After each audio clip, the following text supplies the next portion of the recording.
Os jogadores do Internacional tiveram folga novamente nesta segunda-feira e se reapresentam na terça para dar início à preparação para o segundo jogo da semifinal do Campeonato Gaúcho contra a equipe do Caxias. Momento de reflexão e preocupação com as últimas atuações do Internacional, em especial a do sábado lá em Caxias do Sul contra a equipe da Serra. O técnico Mano Menezes não tem conseguido dar liga para a equipe e isso está sendo observado por todo mundo. E uma cobrança interna também existe no CT Parque Gigante. A gente fala também sobre Diego Pituca, e a direção segue aguardando a resposta do Kashima Antlers para poder contar com um volante de 30 anos. Richard Rios se distancia do Internacional e se aproxima de outros clubes paulistas. A gente fala também sobre Maurício, que teve na imprensa europeia o seu nome especulado no Benfica, e Ener Valencia não foi convocado para a seleção equatoriana e preocupa em função de uma lesão no joelho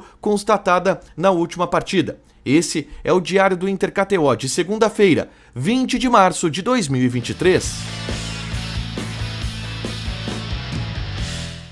Tudo bem, gente? Obrigado pela participação aqui. Não esquece de deixar teu like, te inscrever, de ativar as notificações. Bora falar do Internacional aqui no A Dupla. Nesse vídeo, um resumo do que de mais importante aconteceu no noticiário colorado ao longo desta segunda-feira. Eu começo falando sobre o dia no CT Parque Gigante, que foi de folga para os atletas de novo. Eles folgaram no domingo, folgaram nesta segunda-feira e se reapresentam na terça. De novo, aquela história. Olho na situação do René, deve ficar de fora do jogo do próximo domingo contra a equipe do Caxias. Mas a segunda-feira ela foi de muita conversa no CT Parque Gigante entre a direção do Internacional e a comissão técnica. Mano Menezes planejando o trabalho desta semana e também tentando diagnosticar junto de seus pares, junto da direção, aquilo que vem dando de errado para que o Inter não consiga repetir as atuações que tinha com um alto nível de confiança ao longo da temporada de 2022.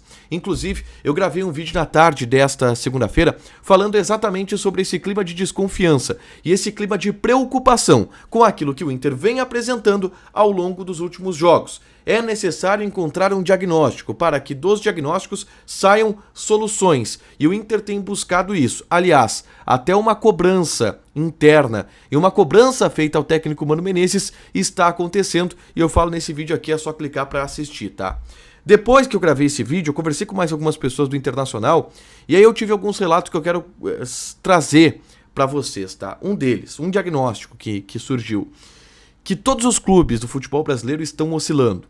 O Grêmio perdeu pro Ipiranga, o Flamengo tá mal das pernas, o Palmeiras ganhou de 1-0 do Ituano ali. O Atlético Mineiro se classificou com o Atlético ali também. Então o Inter entende que de alguma forma é natural essa oscilação em campeonato estadual, porque os outros clubes também estão oscilando e não há nenhum clube do futebol brasileiro atualmente que não esteja nesse processo de oscilação. Isso quer dizer que as atuações dessa temporada elas não preocupam? Não quer dizer. Tá todo mundo no ambiente do Internacional, pelo menos dentro do que me falam, muito preocupados com esta situação e tentando encontrar soluções, mas ainda assim existe um clima de um pouco de normalidade, ainda que se trabalhe para tentar reverter essa situação e o Inter pode ter mudanças para o jogo do próximo domingo contra a equipe do Caxias, tá? Vamos para o mercado de transferências, porque eu quero começar atualizando Diego Pituca, tá? Segue o aguardo em cima da posição do Kashima Antlers, clube japonês do qual pertence o Diego Pituca, que ainda não se manifestou se aceita ou não a proposta feita pelo Internacional de 10 milhões de reais.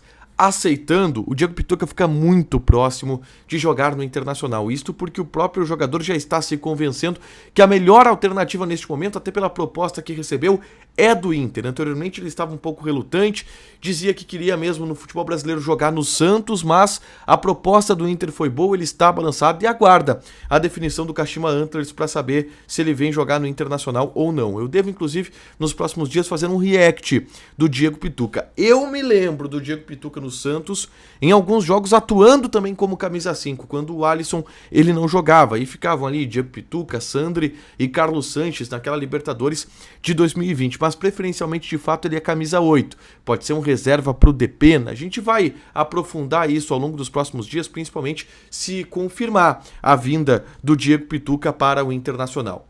Se o Diego Pituca se aproxima, o Richard Rios, volante, que está no Guarani colombiano, fica um pouco mais distante. O Inter monitora este jogador, o Inter tem interesse, se não der o Pituca, quem sabe, um pré-contrato no final do ano, o Inter tenta assinar com o Richard Rios, mas o que a imprensa paulista tem dito é que outros clubes estão se interessando pelo jogador que está fazendo um belo Campeonato Paulista.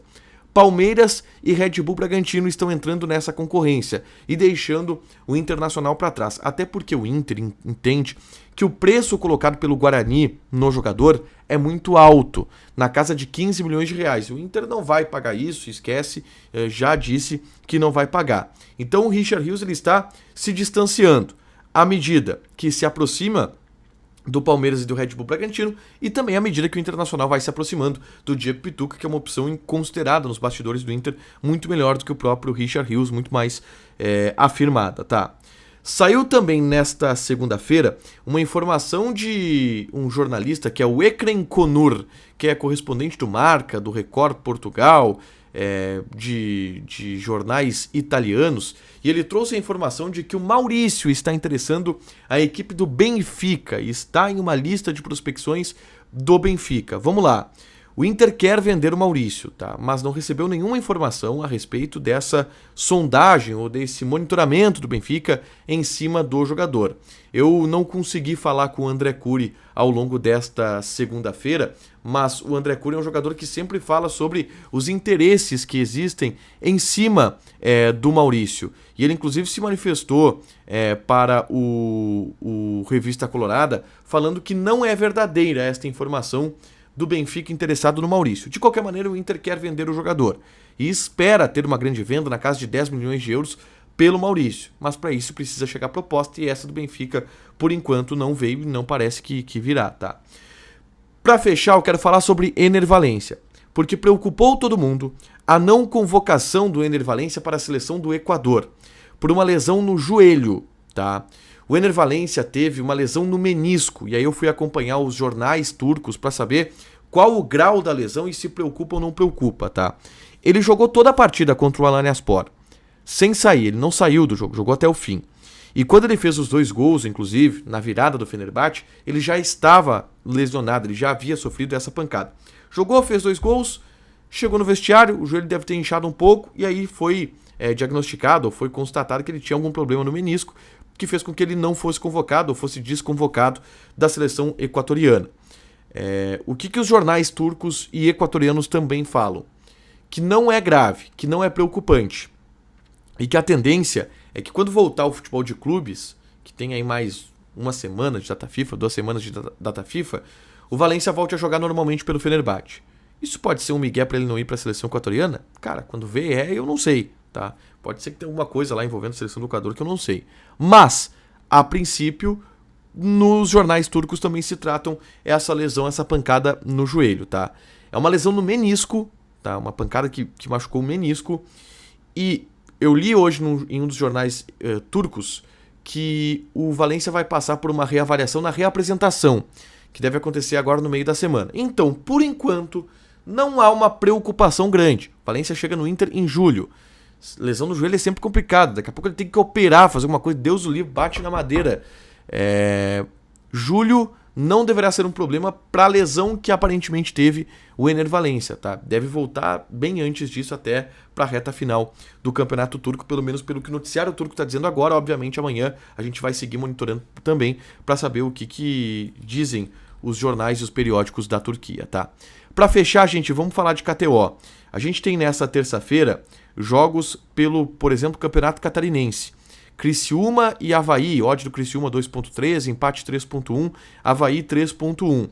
E tem pela Superliga Argentina Vélez Sarsfield e Central Córdoba, odd do Vélez Sarsfield 1.68, empate 3.6, Central Córdoba 5.33. Joga na KTO, te registra, coloca o cupom ADUPLA que tu ganha 20% de bônus em cima do teu primeiro depósito. Fechado? Deixa teu like, te inscreve, ativa as notificações que vai ter mais conteúdo aqui no canal.